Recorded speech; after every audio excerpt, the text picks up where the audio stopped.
आपकी पार्टी के भीतर ये जो असंतोष, अंतर्कलह, भ्रष्टाचार के आरोप, आप तो कहते थे कि आपकी पार्टी बिल्कुल डिफरेंट है, लेकिन आपकी पार्टी में भी वही हो रहा है जो हम पिछले 22-23 सालों से उत्तर प्रदेश की पावर कॉरिडोर में देखते आ रहे हैं।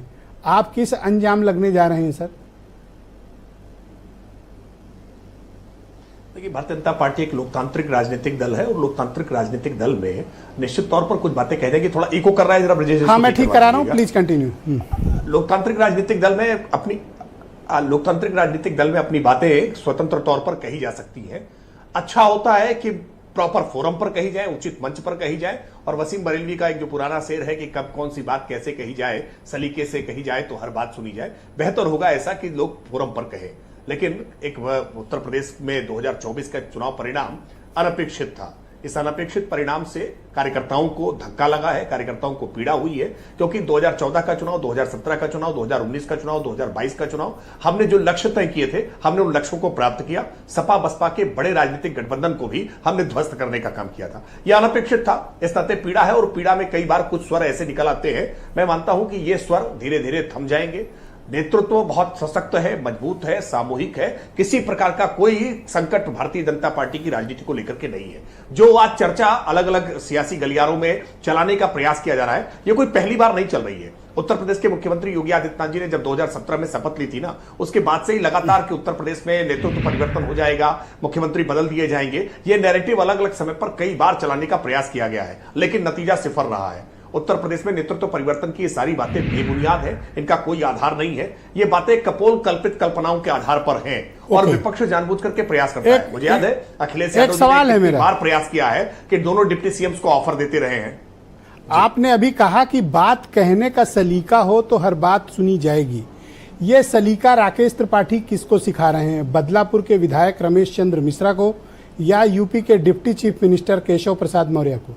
आप किसको सलीका सिखा रहे हैं? नहीं, मैं किसी को सिखाने वाला नहीं हूं। मैं मानता हूं कि पार्टी ने प्रवक्ता का दायित्व मुझे दिया है, तो मैं अपनी बात अपनी ढंग से कह सकता हूं।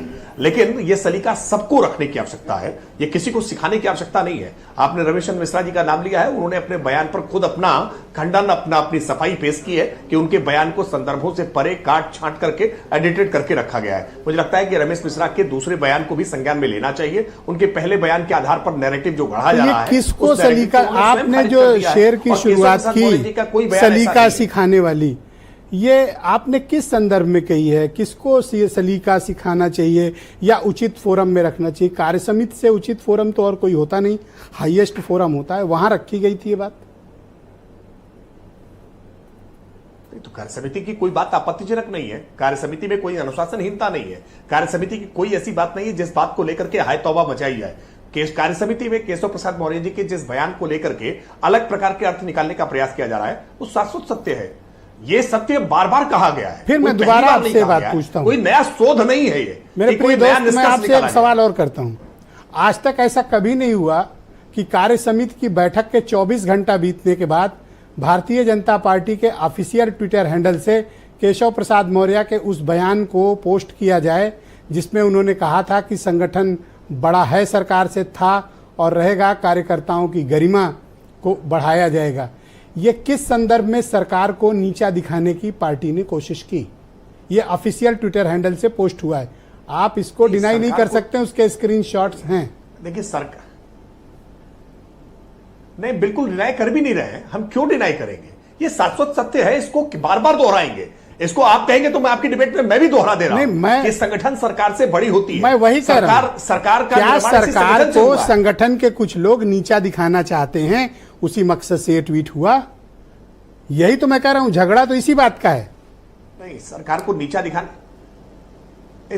नीचा दिखाने का मसला नहीं है। देखिए, मैं छोटे से उदाहरण से आपके दर्शकों के लिए और आसानी से इसको समझाता हूं। जिस दूध से दही जमती है, उसी दही से मक्खन निकलता है और मक्खन से घी बनता है। हाँ। अब ये कोई कहने लगे कि नहीं, घी बहुत महत्वपूर्ण है, दूध महत्वपूर्ण नहीं है, बिना दूध के घी नहीं बन सकता है। सर, मैं वही बात कह रहा हूं कि संगठन, सरकार के दूध में संगठन नींबू निचोड़ रहा है सर, और फिर उस बयान को आज फिर ट्वीट किया गया सर। नहीं, बिल्कुल कोई नहीं। ये असामान्य है, असाधारण है। संगठन ऐसा प्रतीत होता है सरकार को नीचा दिखाना चाहता है। किसी ने नींबू नहीं, मैं मानता हूं, देखिए ब्रजेश जी, आप बड़े पत्रकार हैं, आपका विश्लेषण करना, आकलन करना आपकी स्वतंत्रता है, आप कर सकते हैं इसको। लेकिन भारतीय जनता पार्टी के कार्यकर्ता और प्रवक्ता के नाते मैं इस बात को पूरे मेरे विश्वास प्रिय के साथ दोस्त, कह रहा हूं मैं कि तथ्य और भारतीय जनता तर्कों पर पार्टी का बात कर रहा संगठन हूं। सरकार से एक भी बड़ा है। तथ्य अगर मैंने इसमें गलत कोई उल्लेखित संकट किया हो तो आप उसे प्रस्तुत करें। क्या पार्टी ने ट्वीट किया? सरकार को नीचा दिखाने आप वाले बयान को 24 घंटे बिल्कुल के किया बाद है। पोस्ट किया गया। नहीं, देखिए, आप नीचा दिखाना ये आपका विश्लेषण है। ओहो। ये विश्लेषण करने तो की मैं या आपकी तो कह दूं स्वतंत्रता कि हो सकती सरकार है, का सम्मान लेकिन मैं इस बढ़ाने बात के को लिए पूरे ट्वीट विश्वास हुआ। के साथ कह रहा हूं। हाँ? सरकार का सम्मान बढ़ा उससे। पूरी तरह से सरकार का पूरा सम्मान, और सरकार ने बहुत अच्छा काम किया। सरकार ने बहुत अच्छा काम किया, इसलिए 37 वर्षों के बाद योगी आदित्यनाथ जी के नेतृत्व में सरकार फिर से रिपीट हुई है। ये उत्तर प्रदेश के अब इतिहास मैं में सीधा 37 सीधा वर्षों के पूछ बाद लेता हुआ हूं। है। अब डायरेक्ट सरकार अच्छा काम कर रही है, इसमें कोई संशय नहीं। क्या आपकी पार्टी नेतृत्व परिवर्तन की किसी भी संभावना पर काम कर रही है या नहीं? नहीं, पूरी तरह से खारिज करता हूं। नेतृत्व परिवर्तन की किसी संभावना का अभी कहीं दूर दूर तक पता नहीं है। और मैं एक बात छोटी सी कहूंगा ब्रजेश जी, देखिए, ये सवाल क्यों आज भारतीय जनता पार्टी के संदर्भ में बार बार उठाया जाता है? इसलिए क्योंकि भारतीय जनता पार्टी में परिवर्तन हमेशा होते रहे हैं। कभी कोई मुख्यमंत्री बनेगा, कोई अध्यक्ष बनेगा, कोई मंत्री पद किसी को मिलेगा। ये परिवर्तन भारतीय जनता पार्टी में होते रहते हैं। जगन प्रकाश नड्डा जी परिवार और स्वास्थ्य कल्याण मंत्री थे, आपने वो कहा अध्यक्ष बने, परिवर्तन अध्यक्ष के बाद फिर आज एक मंत्रिमंडल सेकंड में आए। अरे एक सेकंड आपने कहा परिवर्तन होता रहेगा, आज कोई मुख्यमंत्री बनेगा, कोई अध्यक्ष बनेगा। ये किस संदर्भ में आपने इन शब्दों का उपयोग किया? नहीं, मैं इस संदर्भ में कह रहा हूं कि बीजेपी में ऐसा होता रहता है, इसलिए इस बात की संभावनाएं तलाशी जा रही हैं। ये संभावनाएं आप ऐसा करने की सोच रहे हैं? ये संभावनाएं समाजवादी क्या पार्टी में नहीं इन तलाश सकते? संभावनाओं पर आप काम कर रहे हैं, सोच रहे हैं कि आप बिल्कुल नहीं सोच बदलेंगे? रहे। तो फिर आप जिक्र क्यों कर रहे हैं कि बीजेपी में परिवर्तन होता रहता है? हमारी सरकार बहुत अच्छा काम कर रही है। अब नहीं, मैं ये बता रहा हूं कि आप ऐसा विश्लेषण करने के पीछे आपके कारण क्या है? मैंने तो नहीं किया, मैंने तो पूछा आपसे सर। ये सिगुप्पे मायावती जी के आज बारे में आप नहीं सर छोड़े जा सकते। असहज हो रहे हैं जवाब देने में। सर आराम से हम लोग बात करते हैं सर। नहीं, मैं बिल्कुल असहज नहीं हूं।